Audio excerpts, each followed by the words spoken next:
कालरात्रि नमः। दुर्गा जी का 7वां स्वरूप कालरात्रि है। इनका रंग काला होने के कारण इन्हें कालरात्रि कहते हैं। असुरों के राजा रक्तबीज का वध करने के लिए देवी दुर्गा ने अपने तेज से इन्हें उत्पन्न किया था। इनकी पूजा बड़ी ही शुभदायी है, इसीलिए इन्हें शुभमकारी भी कहते हैं। सबसे पहले तो मैं ये आपको बताती हूँ माता का स्वरूप कैसा है। देवी कालरात्रि का शरीर रात के अंधकार की तरह काला है। इनके बाल बिखरे हुए हैं तथा इनके गले में विद्युत की माला है। इनके 4 हाथ हैं, जिसमें इन्हें एक हाथ में कटार तथा एक हाथ में लोहे का कांटा धारण किया हुआ है। इसके अलावा इनके 2 हाथ वर मुद्रा और अभय मुद्रा में हैं, जो भक्तों को हमेशा निडर निर्भय रहने का आशीर्वाद देता है। इनके 3 नेत्र हैं तथा इनके श्वास से अग्नि निकलती है। कालरात्रि का वाहन है गदर्भ यानी गधा। कथा के अनुसार दैत्य शुंभ निशुंभ और रक्तबीज ने तीनों लोकों में हाहाकार मचा रखा था। इससे चिंतित होकर सभी देवतागण शिवजी के पास गए। शिवजी ने देवी पार्वती से राक्षसों का वध कर अपने भक्तों की रक्षा करने को कहा।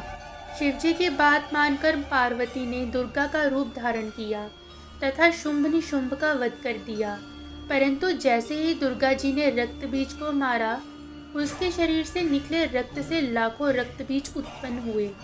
इसे देख दुर्गा जी ने अपने तेज से कालरात्रि को उत्पन्न किया। इसके बाद जब दुर्गा जी ने रक्तबीज को मारा तो उसके शरीर से निकलने वाले रक्त को कालरात्रि ने अपने मुख में भर लिया और सबका गला काटते हुए रक्तबीज का वध कर दिया। नवरात्र के 7वें दिन पर इनकी पूजा और अर्चना की जाती है। माना जाता है भक्तों द्वारा इनकी पूजा के उपरांत उसके सभी दुख संताप भगवती हर लेती हैं, दुश्मनों का नाश करती हैं तथा मनोवांछित फल प्रदान करती है। अब बताती हूँ मैं आपको माँ की पूजा विधि के बारे में। सबसे पहले स्वच्छ कपड़े धारण कर कलश पूजा करनी चाहिए।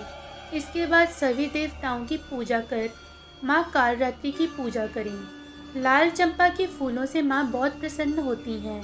दूध, खीर या अन्य मीठे प्रसाद का भोग लगाना चाहिए। हाथों में पुष्प लेकर माता के इस मंत्र का जाप करते हुए उन पर पुष्प अर्पित करने चाहिए। ओम ह्रीं ह्रीं कलिचमुंडाय विच्चे ओम कालरात्रि देवाय नमः। लाल चंदन, केसर, कुमकुम आदि से माँ को तिलक लगाएं, अक्षत चढ़ाएं और माँ के सामने सुगंधित धूप और अगरबत्ती आदि भी लगाएं। तंत्र साधना के लिए नवरात्रि के 7वें दिन का विशेष महत्व होता है। कई तांत्रिक और साधक इस दिन का खास इंतजार करते हैं। कहते हैं माँ की कृपा से भक्त भय मुक्त हो जाता है। इस दिन माँ के पूजन से भूत प्रेत बाधा आदि भय मन से भी दूर होते हैं।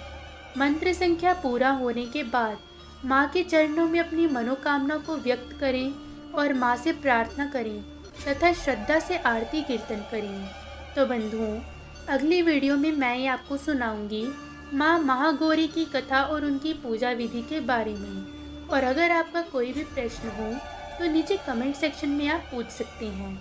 तब तक के लिए बड़े प्रेम से बोलिए राधे राधे।